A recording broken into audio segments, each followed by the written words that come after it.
under this government time and time again. Madam Speaker, I see we're getting close to question period. A couple minutes to go, or time, Speaker, until question period. If we've got a couple minutes, 2 minutes? The honourable member will have time after question period to continue. Statements by members. L'honorable député de... The honourable member for Pontiac. Thank you, Madam Speaker. Madam Speaker, the flood crisis is far from being over. Water levels are rising again in Mansfield, Fort Collonges, Waltham, Campbell's Bay, Île aux Allumettes, Pontiac, Bristol, and the list goes on. The situation has become critical in some areas where water levels are expected to reach 10 inches higher than last week. So in preparation for the next flood, Canadian Armed Forces members are going to Pontiac West, and we appreciate the support of our troops. This disaster, who must once again leave their homes, rebuild their sandbag walls, and prepare for the worst. While the crisis isn't over, the issue of compensation is on everyone's mind. Our government has been proactive on this issue by granting $2.5 million to the Red Cross to help disaster victims, and by announcing yesterday that the government will provide early financial assistance via an advance payment to the provinces, and our government is committed to contributing financially to the cleaning up of affected areas. Thank you, Madam Speaker. The honourable member for Haliburton, Water Lakes, Brock. Madam Speaker, the Bobcaygeon and Area Chamber of Commerce recently held a Starlight Celebration Awards of Excellence Gala. The Chamber, which has been proudly serving Bobcaygeon, my hometown, and the surrounding area since 1977, understand that small business is the heartbeat of their community. I would like to congratulate all 36 award nominees and recipients, including Maureen Lytle of Kawartha Settlers Village for the Employee Achievement Award, Deborah Claire Camp of Kawartha Mediums, Zen Den for the New Business Achievements, the Bobcaygeon Curling Club for the Not-for-Profit Award, Kawartha Settlers Village, the Tourism Achievement Award, Douglas & Son for Business Achievement, Shauna Love Lee of Studio 358 Creative Arts Achievement Award, and Shaukat Mohammed for Citizen of the Year Award. Finally, a special thank you to all the sponsors, staff, board of directors, President Donna Wood, and Office Manager Christine Whalen for organizing such a memorable evening. Bravo. The honourable member for Hull Elmer. Merci, Madame la Thank you, Madam Speaker. On April 3rd, 1991, a resident of my riding passed away. His name was Mathieu Froment-Savoie, son of Ghislain and Pierrette. He was a very talented boy, but above all, he was brave and tenacious. Mathieu had an incurable cancer. La vie n'est pas toujours... Madam Speaker, our lives are not always easy, but we must persevere. That's what Mathieu did, and that's what his parents Ghislain and Pierrette continued to do after his death. La Maison Mathieu Froment-Savoie opened in 1999 to provide the highest standard of palliative care to people at the end of their lives. It focuses on the well-being of patients and their families by alleviating suffering with respectful, dignified, and compassionate care as they navigate this important stage of life. Mathieu, we will never forget you. Ghislain and Pierrette, who are with us today, thank you.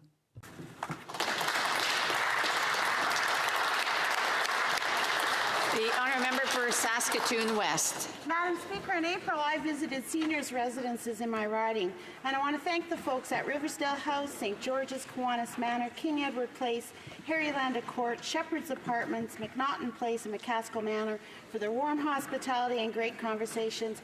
I learned a lot. Unfortunately, the most common theme was the benefits received when you turn 65 don't cover your basic needs.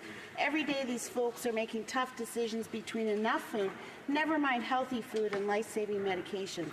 And for the seniors living in affordable housing, any increase in their pension, like the cost of living increase in their guaranteed income supplement, or OAS, means their rent goes up. This Liberal government needs to better understand that their policies heralded as help for seniors living on low incomes aren't really helping make life more affordable.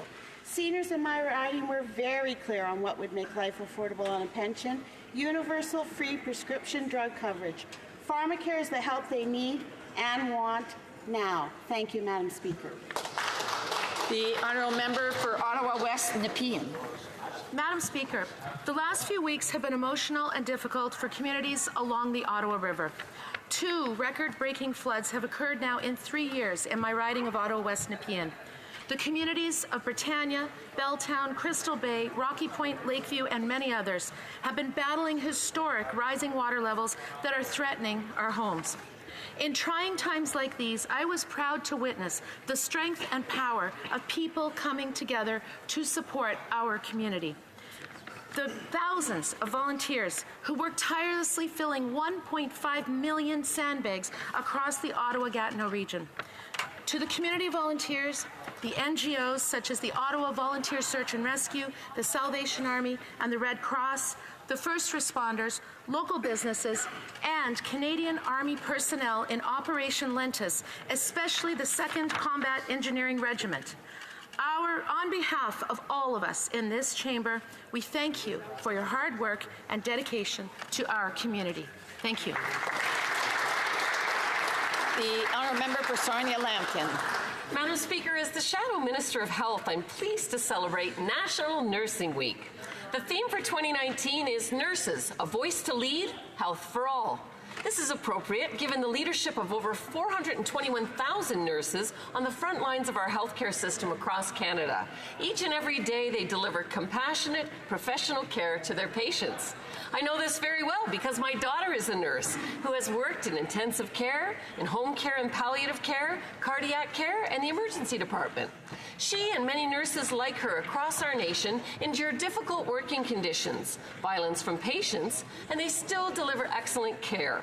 With our aging population, we'll need many more nurses to join the profession and bring their innovations. On behalf of Her Majesty's Opposition, we commend all nurses for their contribution to our nation. Thank you for your service.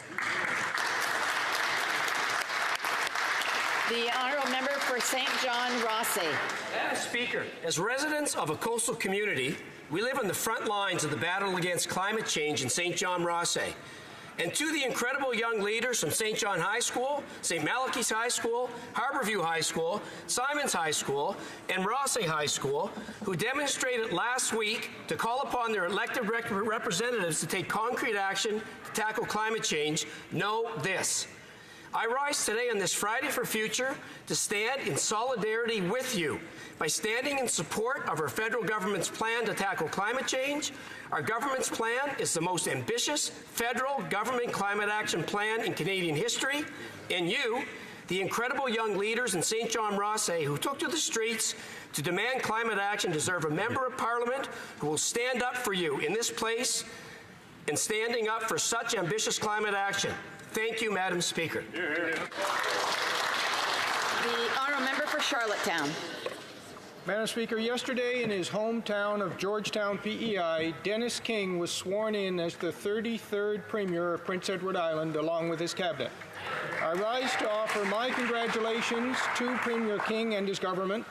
He has vowed to take a collaborative approach in his dealings with other parties and levels of government, and I stand ready to work with him to advance the interests of Islanders. I also ask the House to join me in thanking Wade McLaughlin for his service to our province.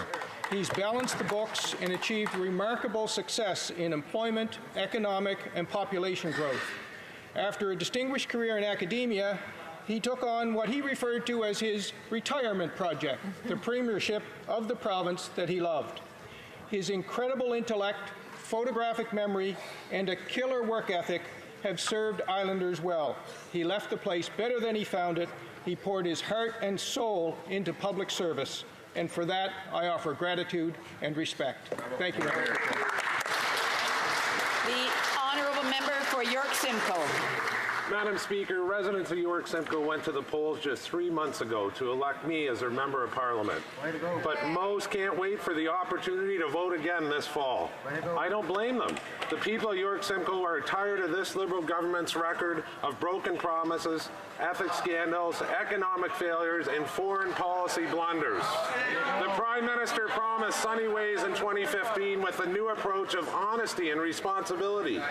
But the reality now faced by ordinary Canadians is high taxes, out-of-control spending, and a government out of touch with the struggles of everyday families and seniors and students. This is especially apparent to the residents of York Simcoe and other communities in rural Canada who find themselves on the outside looking in as the Prime Minister attacks them and their way of life. Canadians across the country will have an opportunity to change all that in this upcoming election. Until then, it is clear this Prime Minister is not as advertised.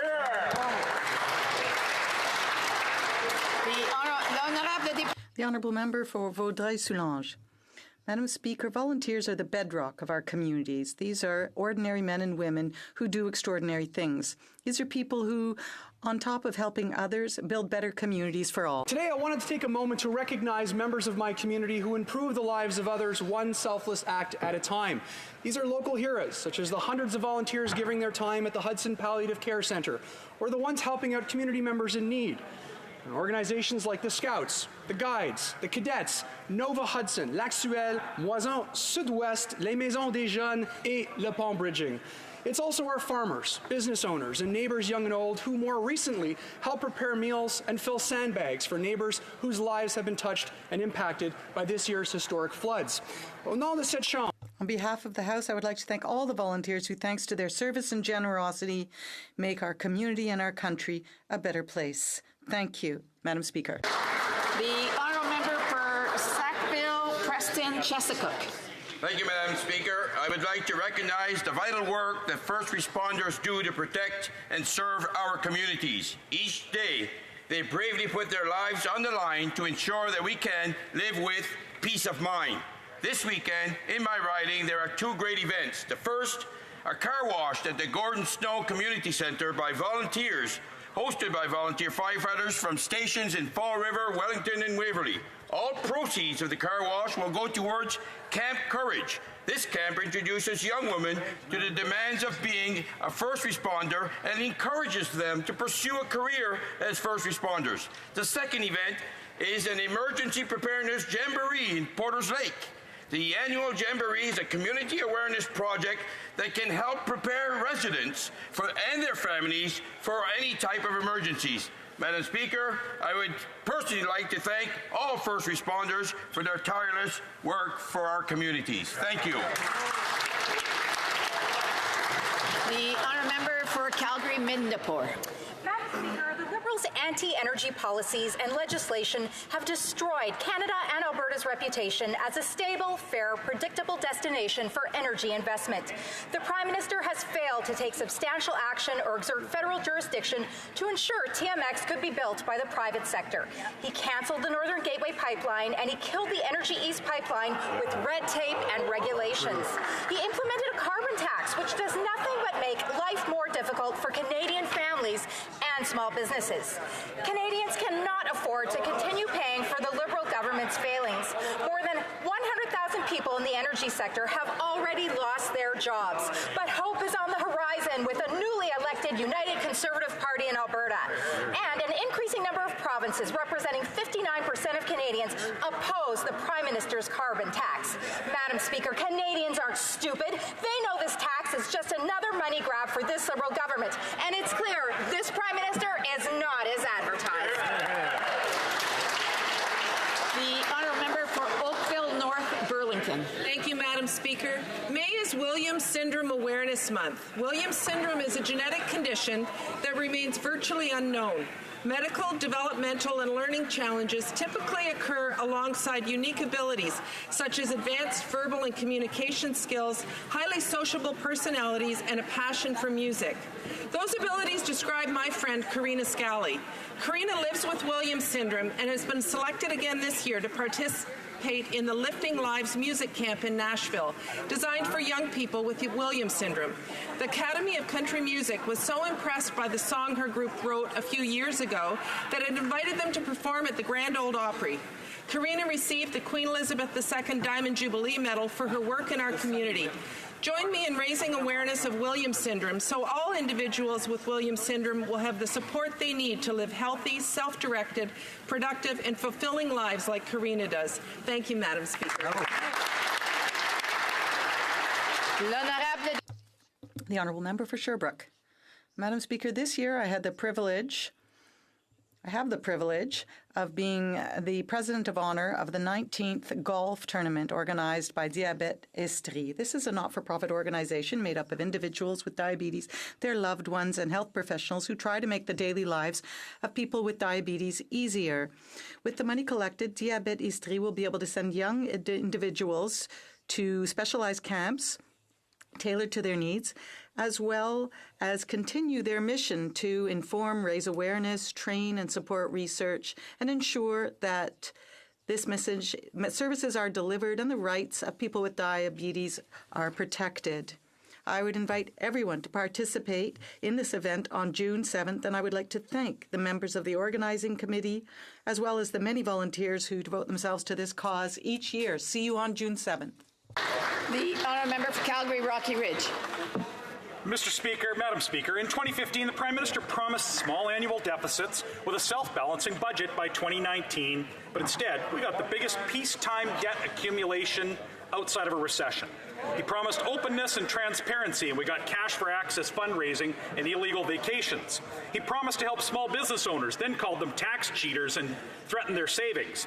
He said, Canada's back, and then humiliated himself in India. He promised better relations with the public service, and then launched Phoenix. He promised better relations with veterans, and then said they were asking too much. Yeah. He promised a service-focused CRA, and then picked on single parents and the disabled while giving tax breaks to wealthy people with offshore accounts. He promised no more omnibus bills, and then snuck deferred prosecutions into a 500-page budget bill and fired his Attorney General for refusing to play ball and get SNC-Lavalin off the hook. Madam Speaker, this Prime Minister is definitely not as advertised. L'honorable député. The honourable member for Nickel Belt.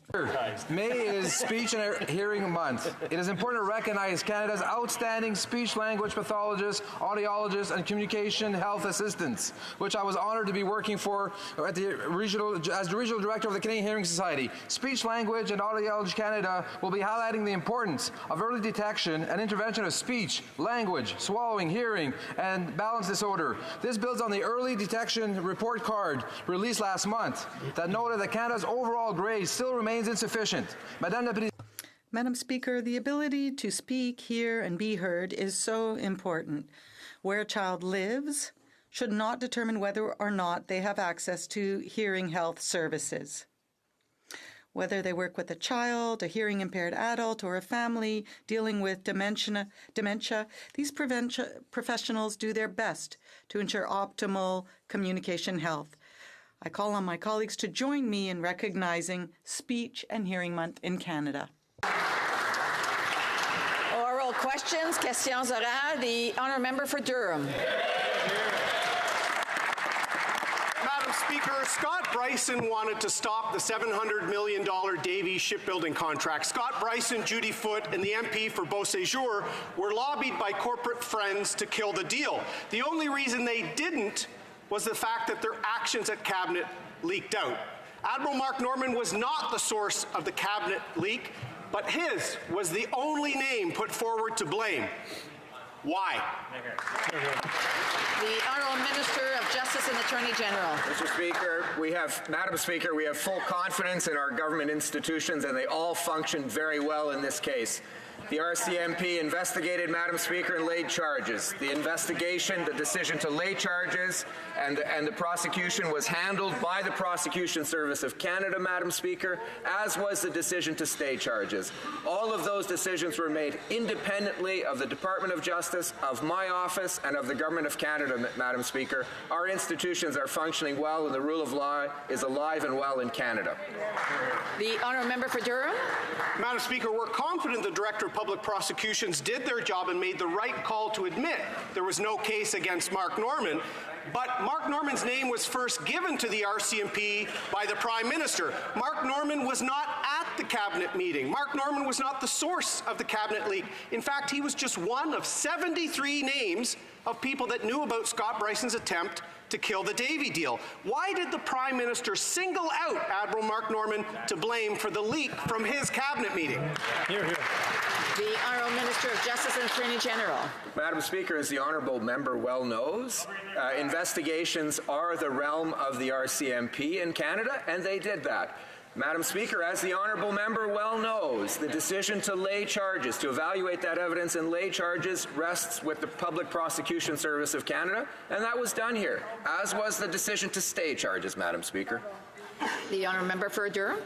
The Prime Minister gave Mark Norman's name to the RCMP. The Prime Minister's office resisted giving documents to Mark Norman's lawyers. The Prime Minister team counseled witnesses. The Prime Minister's lawyers asked the prosecutors if they could engineer issues at trial. The Prime Minister's office even used code words to avoid revealing Mark Norman's name in documents. Direction, deception, and delay. That's the Prime Minister's record of political interference in the Admiral Norman affair. When will he apologize to Mark Norman?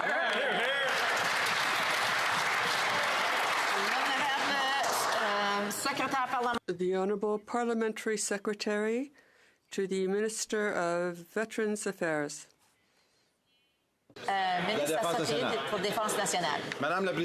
Madam Speaker, there have been accusations against Vice Admiral Norman, and they were stayed. The PPSC also said these decisions were taken independently. There was no influence exerted from the outside on the PPSC, and this includes political influence in the decision to stay the proceedings. Any contrary assertion is absurd.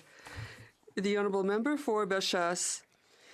Madam Speaker, it's simple. When the Liberals came to power, they did everything they could to prevent Davie Shipyard from getting the Asterix contract, which was essential for the Canadian Navy. What did they do? The Prime Minister launched an investigation to look into it. When will the Prime Minister apologize and promote the Vice Admiral, not demote him? The Honourable Parliamentary Secretary. Madam Speaker, there was no other factor taken in coming to this decision. There was no contact or influence from outside the PPSC, and this includes political influence. This decision was taken this week. Charges against the Vice Admiral were stayed, and each decision was taken independently. The honourable member for Bellechasse. Madam Speaker, this is ridiculous. There are all kinds of skeletons in the Liberal closet. Even the clerk of the Privy Council. They should tell the truth. Because here's a man who stood up for the Canadian Navy, stood up for jobs in Quebec, stood up for Davie Shipyard. The Honourable Parliamentary Secretary, Madam Speaker. Madam Speaker, no factor was taken into account. The Deputy Minister looked at the policy concerning this affair. We agree with that advice.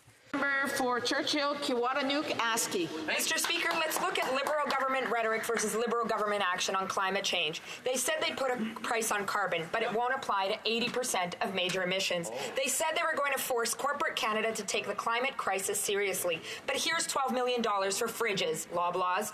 They said they would help phase out oil and gas, but today we hear that they're paying $54 billion in new subsidies for the billionaire fossil fuel industry. So instead of hooking up their billionaire pals, when will this government take climate change seriously and bring in a Green New Deal? The Honourable Minister of Environment and Climate Change. Thank you, Madam Speaker. I'm always happy to talk about our climate change plan. Yes, it includes a price on pollution. Polluters need to pay, but we're giving the money back. That means that a family of four in Ontario will get $307. We're phasing out coal. We're making historic investment in renewables, but we're also ensuring a just transition for workers because we need to make sure that workers and communities can thrive as we move to a cleaner future. We're focused on making historic investments in public transportation and something that the NDP wouldn't have done because they plan to balance the budget and not make those historic investments. We're also making historic investments in clean solutions and energy efficiency. We have a climate plan. Honourable member for Churchill, Kiwatanuk-Aski. Madam Speaker, people living on Hollow Water First Nation and in Seymourville are worried about a proposed frack sand mine in their territories. They're very concerned that this project could expose them to dangerous levels of carcinogens. It is clear that the provincial government is pushing for the project to go forward without good faith and honest discussion. And the environmental assessment has been bungled, leaving residents worried about their health and the land. People on the ground are calling on the federal government to step in. So will the government step up to protect people and the land?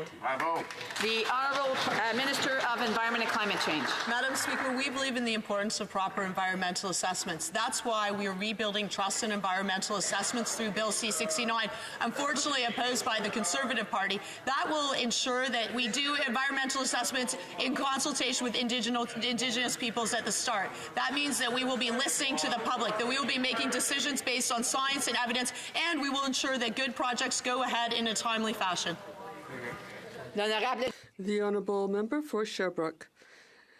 Madam Speaker, you'll never guess what the member for Compton-Stanstead, who is Minister of Agriculture, is telling her fellow citizens. In her last householder, Madam Minister asserted that spending $4.5 billion to buy a polluting pipeline was an inevitable step towards an energy transition. Really?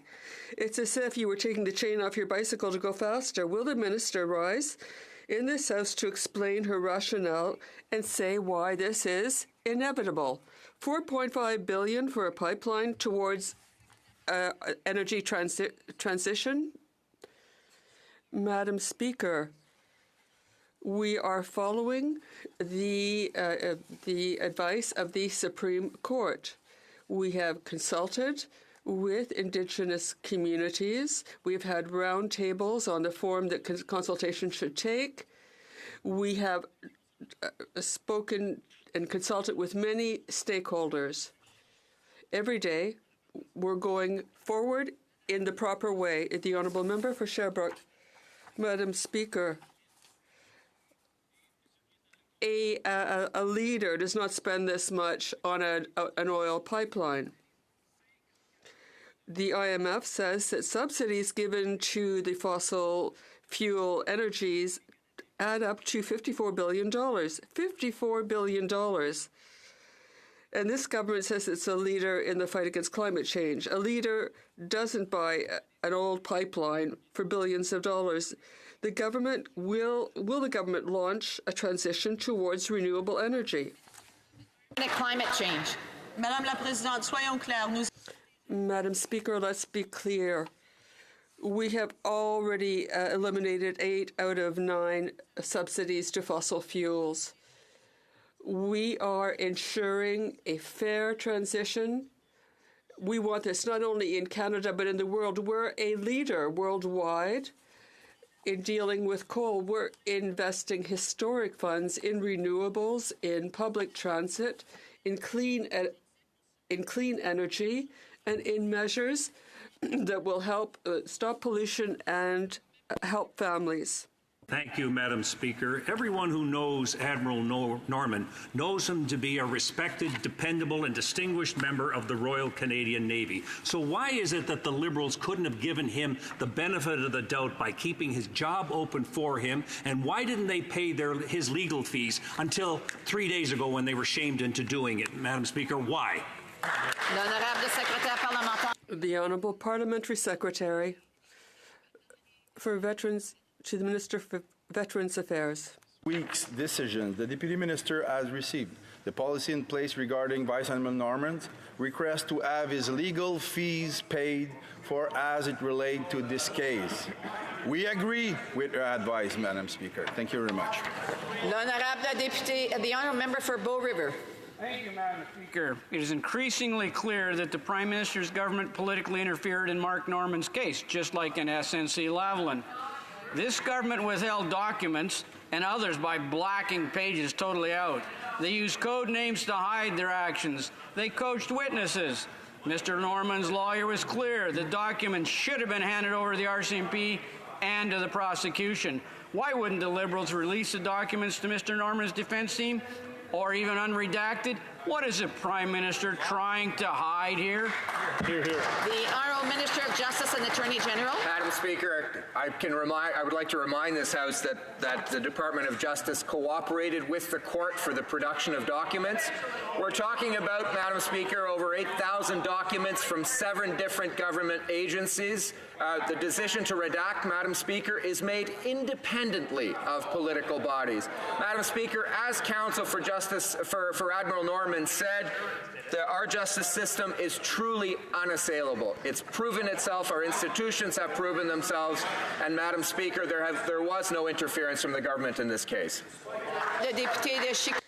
The Honourable Member for Chicoutimi-Lafieur. Madam Speaker, for months the government did its utmost in order not to provide documents necessary to Mark Norman's defence, and this pleading cabinet confidence. Vice Admiral Norman didn't even have a right to his own email. What is the government trying to hide? The Honourable Minister of Justice. Madam Speaker, as I just said in English, we're talking about 8,000 documents and 7 government organizations. We cooperated with the court. We produced the documents. It took time, but there were 8,000 documents, and the decisions to redact were not taken politically. So we did cooperate. The system worked as it should, and we are proud of our justice system. The Honourable Member for Chicoutimi-Lafieur. Madam Speaker, the government politicized military procurement by prioritizing their partisan interests. The Astérix was a resounding success, and it was delivered on time and on budget by Davy Shipyards. It's a success that Canadians and the Vice Admiral should be proud of. When will the Prime Minister apologize? The Honourable Parliamentary Secretary. Thank you, Madam Speaker. The accusations against Vice Admiral Norman were stayed. Every decision was taken in a completely independent way. No outside influence was exerted. And there was no political influence in the decision to prosecute the Vice Admiral or to stay the proceedings. Any contrary assertion is absurd. Speaker, first the Prime Minister said Vice Admiral Norman would be charged before the investigation was even complete. Then the Prime Minister's office did not provide the requested documents for 2 years, nearly bankrupting Mark Norman and putting his family through hell. Then, just as the Liberal MP for Orleans was going to testify against the government, suddenly the charges are dropped. Clearly, this was another attack by the Prime Minister on someone who is standing up for what is right. Will the Prime Minister apologize to Admiral Mark Norman and reinstate him Vice Chief of the Defence Staff? The Honourable Parliamentary Secretary to the Minister of Families, Children and Social Development. I'm really glad that the Conservative Party is now seized of the idea of having independent civil service provide advice to government. It's important, and I'm also glad that they're talking about people's jobs, because that's important too. We've got some other independent advice today from Stats Canada, an organization which the previous government had a lot of trouble dealing with the independence of. That's 106,000 jobs were created in the last month in this country. Let me put that into context. They might understand. In Stephen Harper's last year, they celebrated 72,000 jobs in 1 year. 106 jobs in 1,000 jobs in 1 month. That's independent advice they should listen to and take note of.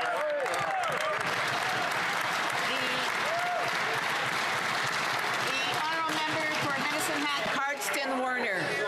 Thank you, Madam Speaker. It's evident that the jobs they're talking about had nothing to do with Vice Admiral Norman, because they cared nothing about his job. And there appears to be overwhelming evidence that the Prime Minister and his Liberal government went to incredible lengths to try and keep truth hidden, deliberately suppressing information that would eventually exonerate Vice Admiral Norman. This political interference is a damning indictment of this current government, and Canadians deserve answers. Will the Prime Minister apologize to Vice Admiral Norman and reinstate him as the Vice Chief of Staff? The Honourable Minister of Justice and Attorney General. Madam Speaker, the premise of that question is entirely false. As the Director for Public Prosecutions has said on at least 2 occasions, Madam Speaker, as the prosecutor in question has said, there was no political interference in this case. There was no political interference in the decision to lay charges. There was no political interference in the decision to stay charges. And there was no political interference over the course of the trial. Madam Speaker, this government produced documents as it was supposed to in accordance with the court orders. We did so in good faith. Madam Speaker, there are systems of governance in Canada. Our judicial systems function well. The Honourable Member for Saskatoon West. Madam Speaker, this week the Parliamentary Secretary to the Minister of Finance was bragging about all the support for seniors coming from this government. But here's a reality check. Seniors living on fixed income and affordable housing in Saskatchewan don't see this help. When their GIS or OAS increases, their rent goes up. And if their CPP increases with inflation, their GIS goes down. So, will this government pass my bill C-353 and end these clawbacks to ensure that when seniors on low income see their pension payments increase, so does their quality of life? Hear, hear. Parliamentary Secretary to the Minister of Families, Children and Social Development. I'd like to thank the member opposite for raising an important issue. Yes, we do have challenges when provincial governments claw back the benefits that we deliver to seniors, especially when it comes to circumstances involving housing. But we also understand that there is much to do for seniors. That's why our government has invested so heavily in reducing poverty, because when you reduce poverty, you don't create low-income seniors. You create seniors that have a chance to succeed. Our investments, including the GIS improvements, including CPP reform, including investments in affordable housing, are all aimed at making sure seniors get the quality of life they deserve as they move into retirement, and we will not stop working hard to make sure every senior in this country is given the services they need. The Honourable Member for Longueuil-Saint-Hubert. Madam Speaker, a Quebec City tramway would allow for the reduction of greenhouse gas emissions and would offer a quality service to its citizens. A recent poll showed that a majority of Quebec citizens were in favour of this. The government of Quebec is trying to find a solution to finding the $800 billion they need to fund the tramway. Madam Speaker, instead of buying an old pipeline, why don't they listen to the Quebec City and fund the tramway the citizens want? The Honourable Parliamentary Secretary to the Minister of Finance. Madam Speaker, it's a pleasure to answer. In 2018, there was money for the tramway. It's still there. Madam Speaker, this is a project that is very important for Quebec City, and if I can remind him, since 2015 in Quebec, we have a huge number of infrastructure projects. Madam Speaker, we're there, the government's there for the people of Quebec. Madam Speaker, we told the Liberals time and time again that they were irresponsibly rushing through changes to Canada's election laws, and now major social media platforms such as Google confirm that they weren't consulted on significant changes to legislation. Although this Prime Minister claims to believe in consulting with stakeholders, clearly he only wants to hear from those who agree with the way he wants things done. Why did the Prime Minister force through changes to our electoral system instead of taking the time to get it right? The Honourable Parliamentary Secretary to the Minister of Justice and Attorney General. Madam Speaker, in all fairness, we will take no lessons from the other side about making changes to the electoral system. The legacy of the Unfair Elections Act has been long, and we heard about it extensively in 2015. We acted promptly to deal with it. With respect to the social media platforms and the position they're taking today, we find that disappointing. We know these social media platforms have the resources and the ability to take action, and to take action now. We know that Bill C-76 was given first reading well over a year ago, and its long endurance within this Parliament is largely due to the blockage of that legislation by the Conservative Party at Proc. Shame. The Honourable Member for Perth Wellington. Madam Speaker, in the government's efforts to rush their flawed elections bill through the House, they failed to consult with those to whom the law would apply. Yesterday at committee, Google and YouTube confirmed that they cannot implement the changes in time for the election. They were not consulted on the changes, and the changes themselves were unclear. Madam Speaker, how can Canadians have any faith in these Liberals when even Google says that their changes are unclear? What are these Liberals trying to do? The Honourable Parliamentary Secretary to the Minister of Justice and Attorney General. Madam Speaker, we reject categorically the premise of that entire question. Bill C-76 was first of all fundamental to ensuring the stability of the democracy in this country in response to the Unfair Elections Act. Secondly, when you talk about elections and electoral fairness, you need to talk about online platforms, including social media companies. Third, in terms of notice to those companies, they have had adequate notice and ample notice. Fourth, the resources of those companies are larger than most nations on this planet, for goodness sakes. To purport that they haven't had the ability to address these issues is absolutely and categorically false. The Honourable Member for Sturgeon River Parkland. Madam Speaker, this year Canada commemorates 74 years of victory in Europe, a day to remember our defeat of the Nazi Empire. This is a day to honour those who gave their lives, and yet after carelessness on the minister's part, Canadians were shocked to see German soldiers on ads to celebrate our Canadian warriors. How many levels of vetting did these ads go through, and how could the minister and his office allow these careless and offensive ads to go forward? Hear, hear. The Honourable Minister of Veterans Affairs and National Defence. Thank you very much, Mr. Speaker. This was a completely unacceptable mistake, and the video was removed immediately. I can assure you I and the people involved are very concerned, and we are taking steps to make sure this does not happen again. But, Mr. Speaker, what we want to do and make sure is that it does not detract from the message. The message is 74 years ago this week, our soldiers liberated Europe. That is the important message, and we will make sure that this type of thing with this ad never happens again. Thank you, Mr. Speaker.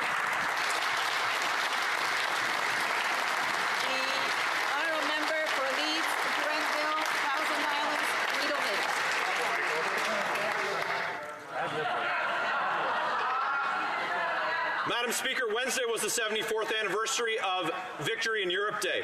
This is a day where we mark the sacrifice of Allied nations made to win the Second World War, especially the tens of thousands of Canadians who gave their lives. The Liberals mark VE Day by thanking Nazis for their sacrifice, complete with an online video featuring German troops and a voiceover by the Veterans Minister. Our veterans, their families, and Canadians deserve better. Saying it won't happen again is one thing. Will the minister stand and apologize to veterans? The Honourable Minister of Veterans Affairs and National Defence. Of course, Mr. Speaker, I would do anything I could for our veterans, including apologize for the likes of this to happen. This is totally unacceptable.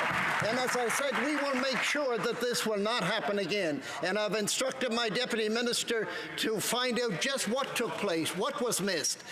But it's, as I indicated previously, it's very important that we do not take the true meaning of what happened 74 years ago this week, what our troops did to provide life and for the European people. To liberate Europe is so important. That is what the message is all about. Thank you, Mr. Speaker.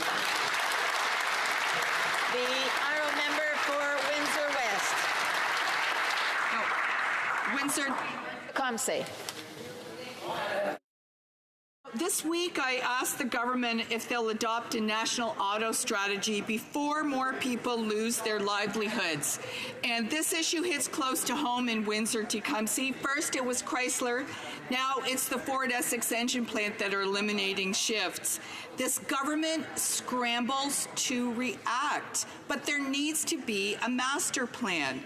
The NDP and experts have been calling for a national auto strategy for years, and the government has a plan waiting on the shelf.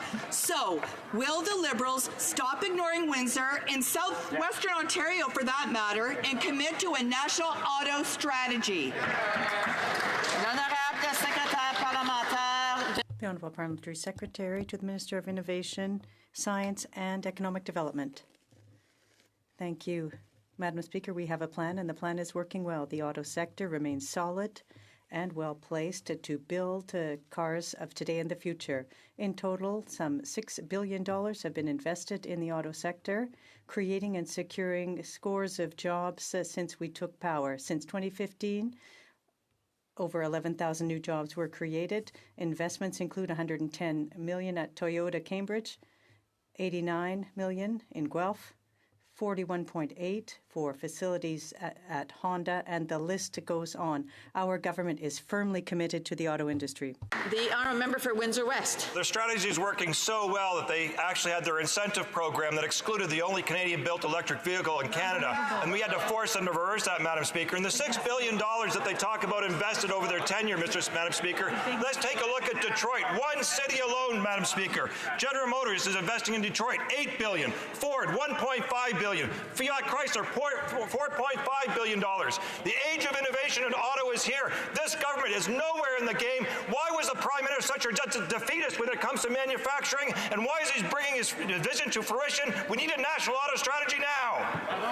The honourable Parliamentary Secretary to the Minister of Innovation, Sciences and Social Development and Economic Development.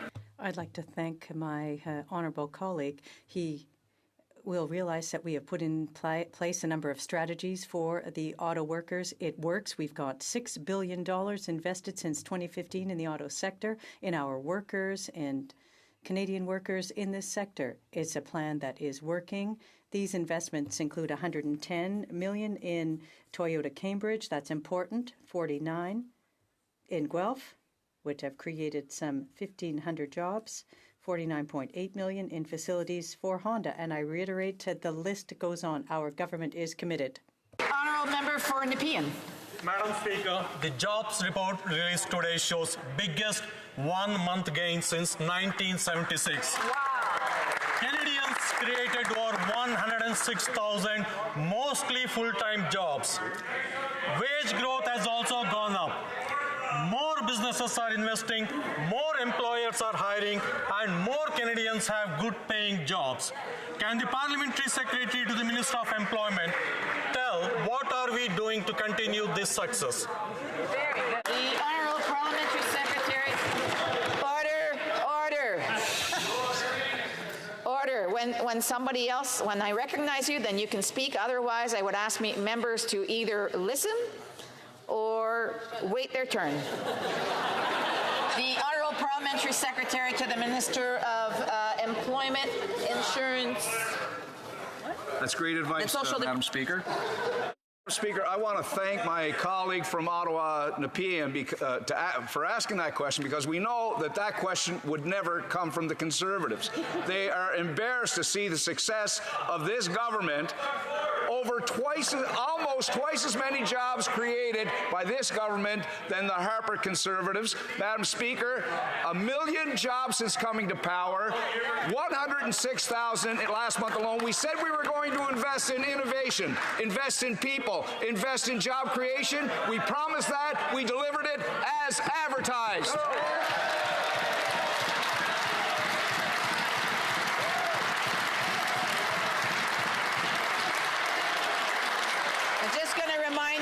Once again, that when somebody has the floor, we need to listen, even though if we don't like the answer. The honourable member for Calgary Signal Hill. Well, thank you, Madam Speaker. These Liberals love to throw numbers around, so why don't I help them out a bit? You know, we've heard time and again, 347 days. Well, let me ask this government right now, Madam Speaker, 347 days since that government spent $4.5 billion taxpayers' dollars on a pipeline. At the time, the finance minister said construction of the new pipeline would start immediately. 347 days later, we have not had one shovel of dirt turned. I'd like to ask the finance minister, when is construction of this pipeline going to start?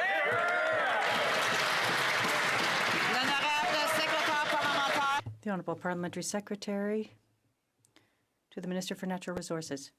The Conservative Party on how to move forward in the right way. We follow the course direction. We know meaningful dialogue with Indigenous peoples is a fundamental obligation on our part, not a suggestion. We believe in protecting our environment at the same time. We are moving forward in the right way. We are following the court's path forward. We will take no advice. Canadians expect us to get it right, and that is what we are focused on. Hear, hear. The honourable member for Haliburton, Kawartha Lakes Brock. Madam Speaker, it's been years since the Trans Mountain Pipeline expansion was approved, yet this government continues to delay. While billions of dollars investment flees the country, Canadians are choosing provincial governments that represent economic prosperity and responsible resource development over Liberal rhetoric. When will the Prime Minister finally get shovels in the ground and get the TMX built? The Honourable Prime Minister Secretary to the Minister of Natural Resources. The member very well knows we have approved Line 3 pipeline. We actually also support Keystone XL. And on TMX, we are moving forward in the right way. They don't want to listen to the courts. They don't want to have meaningful dialogue with Indigenous people. In order to move this right, we need to do all the hard work, and that's what we're doing. We have 8 teams on the ground right now. We are doing our phase 3 consultation. We are basically looking forward to June 18th to make a final decision on how to move forward in the right way. Merci, Madame la Présidente. The honourable member for Foothills. When asked about his plan for Trans Mountain, the Prime Minister said, "We will get this pipeline built." Well, that was a year ago. The PBO reported any construction delays cost taxpayers $700 million a year. And if the pipeline is not completed by 2023, it is no longer economically viable. Any delays past June cost taxpayers even more and put the entire project at risk. Will the Prime Minister be honest with Canadians? When will the Trans Mountain expansion be built? The Honourable Parliamentary Secretary to the Minister of Natural Resources. Speaker, after 10 years of inaction under Stephen Harper, 99% of our oil exports were still being sent to the United States. The Conservatives had 10 years to expand the global markets, and they failed. Conservatives continue to put politics over the process. We remain committed to the right process. That is what we're focused on. Merci, Madame la Présidente. The honourable member for Lakeland. 4 pipelines were approved and constructed under Conservatives, and not a single inch of new pipeline is in service under these Liberals. But more than 12,000 Canadians signed Angela Cook's petition this week, calling on the Liberals to approve the Trans Mountain expansion on June 18th. The independent science-based expert regulator said it should be built twice. At least 43 Indigenous communities and the majority of Canadians want construction to start. It's been over 11 months since Liberals spent $4.5 billion tax dollars and said the expansion would be built immediately. Will it be approved for this year's summer construction season? The Honourable Parliamentary Secretary to the Minister of Natural Resources. Madam Speaker, as I said, we are focused on getting this process in the right way, ignoring certainly any of the advice from the Conservatives, because we know they failed for 10 years to get any new pipelines built in new markets. Canadians need to be reassured that this process is being followed in the right way. We have teams on the ground that are doing meaningful consultation. We have basically ensured that on the environmental side, we have conditions and recommendations that we are following. That is what the Canadians have to have confidence in. That is what we're focused on. The Honourable Member for Berthier-Maskinongé. Thank you, Madam Speaker. In all regions like Berthier-Maskinongé, access to high-speed internet has become absolutely necessary for families, SMEs, and farming businesses. Despite that, people are deprived of a reliable high-speed internet connection, and this is completely unacceptable in 2019. These are pressing needs, but the Liberals have no plan to bridge the digital divide. An NDP government will do its utmost to resolve these problems for people in the regions. My question is simple. When will we see a strategy to connect Quebecers and Canadians? The Honourable Parliamentary Secretary to the Minister for Rural Economic Development. Important for the prosperity of our country. We are focusing on making sure that we connect all our Canadians. We have approved 180 projects and 900 communities, and plus 190 Indigenous communities. By 2021, our investments will connect 90% of Canadian households with high-speed internet. Budget 2019 will even go further with $1.7 billion investment to connect 95% of Canadians by 2026. Where you live in Canada shouldn't limit the ability to participate in the digital economy. Our government is taking real action. We have a plan, and we're going to make it happen. The Honourable Member for Laurier-Sainte-Marie. Madam Speaker, in Saudi Arabia, 9 women are in prison simply for having peacefully defended their rights. They were subjected to sexual abuse and torture. Those who committed these acts must be sanctioned. Alors, will the government issue individual sanctions against those who are responsible for the torture of Loujain Alatroul and the other women detainees? Or will it continue to do business as usual with Saudi Arabia, putting profits ahead of human rights? The Honourable Parliamentary Secretary to the Minister of Foreign Affairs. Thank you, Madam Speaker. We are very concerned by the detention of women rights activists in Saudi Arabia, including Loujain Al-Hathoul. Canada remains committed to advocating for detained activists in their struggle for gender equality and human rights. We have raised this situation with Saudi officials and will continue to do so alongside our international partners. Canada will never hesitate to defend human rights. Thank you. The Honourable Member for Wellington Halton Hills. Madam Speaker, concerns are being raised about proposed changes to Hong Kong's extradition law. These changes would allow the extradition of anyone in Hong Kong, including 300,000 Canadians living there, to mainland China. We have an extradition treaty with Hong Kong, and in mainland China, 2 Canadians are in jail, another 2 are in death row. Democracies around the world are under threat. It's even more important at this time that Canada stand for democracy, human rights, and the rule of law. Will a minister in this government make a clear, unambiguous statement about these proposed changes to Hong Kong's extradition law? The Honourable Parliamentary Secretary to the Minister of Foreign Affairs. Madam Speaker, we've raised serious questions with the government of Hong Kong regarding the proposed amendments to their extradition laws. Ensuring the safety and security of Canadians at home and abroad is a top priority for the Prime Minister, the Minister of Foreign Affairs, and for our entire government, and I'm certain for the members opposite. We will continue to closely monitor any developments surrounding possible changes to Hong Kong's extradition laws. L'honorable député de Montmagny. The Honourable Member for Montmagny-Lillet, Kamouraska, Rivière-du-Loup. Madam Speaker, under the negotiations with the United States, the trade negotiations, the Liberal government was taken to the cleaners. A third of Canadian exporters are already being affected by U.S. tariffs on steel.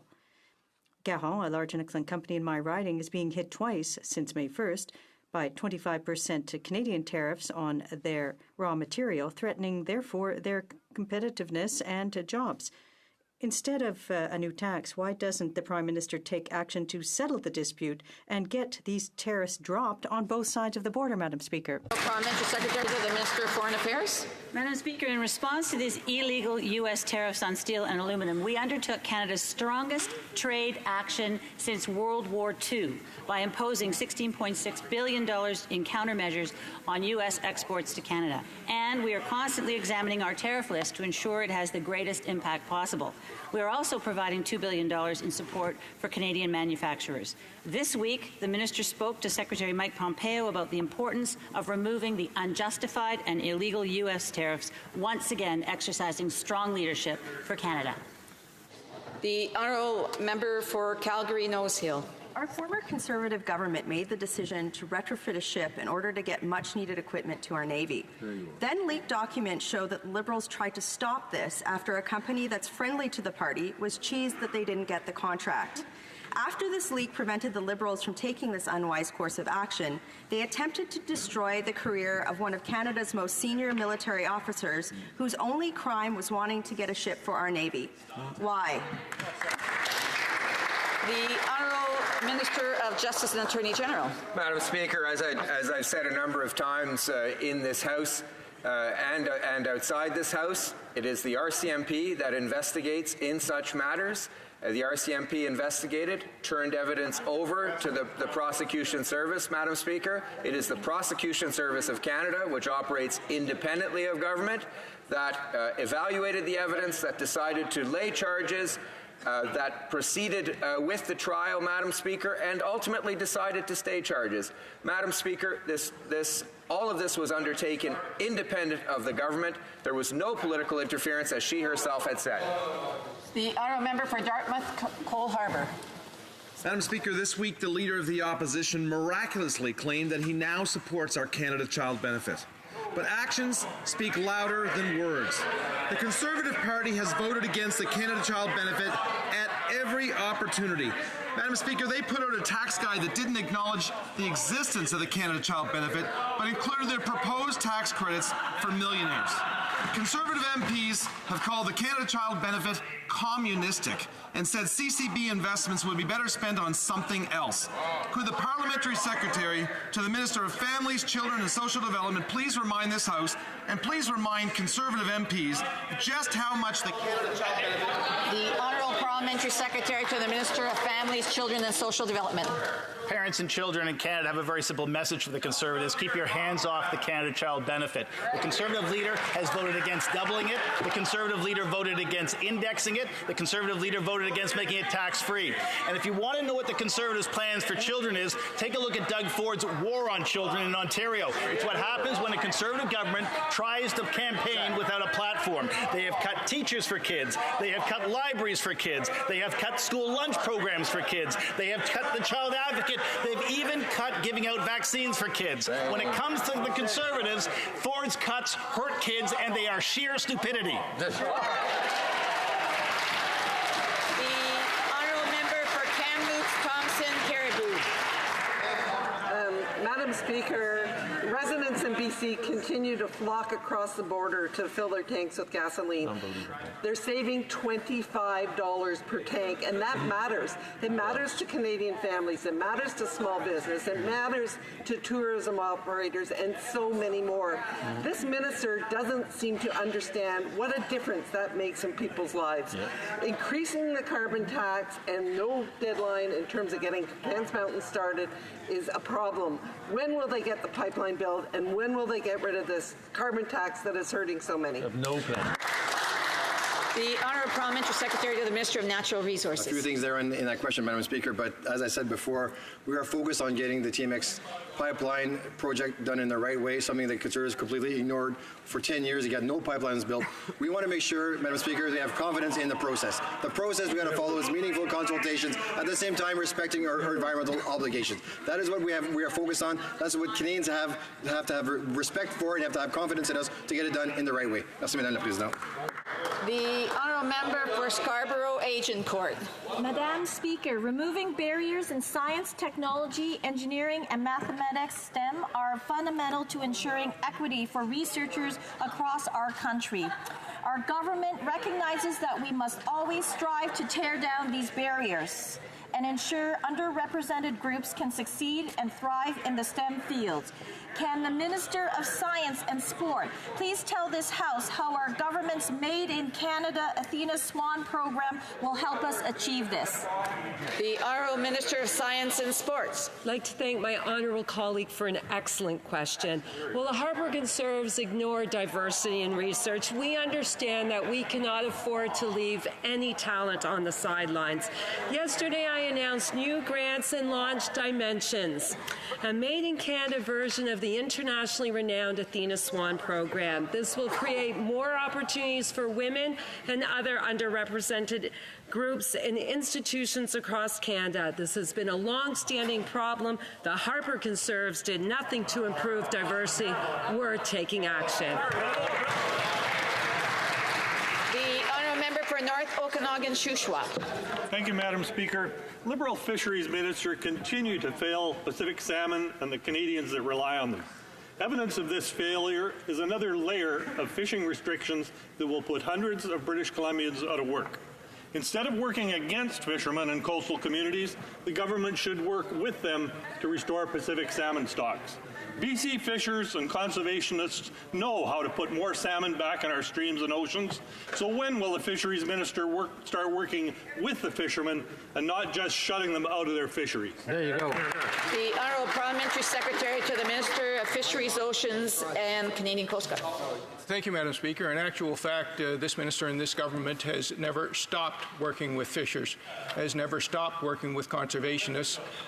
The BC Salmon Conservation and Innovation Fund is a prime example of that, where there's been over $100 million federal dollars coupled with provincial dollars to address the challenges facing BC salmon.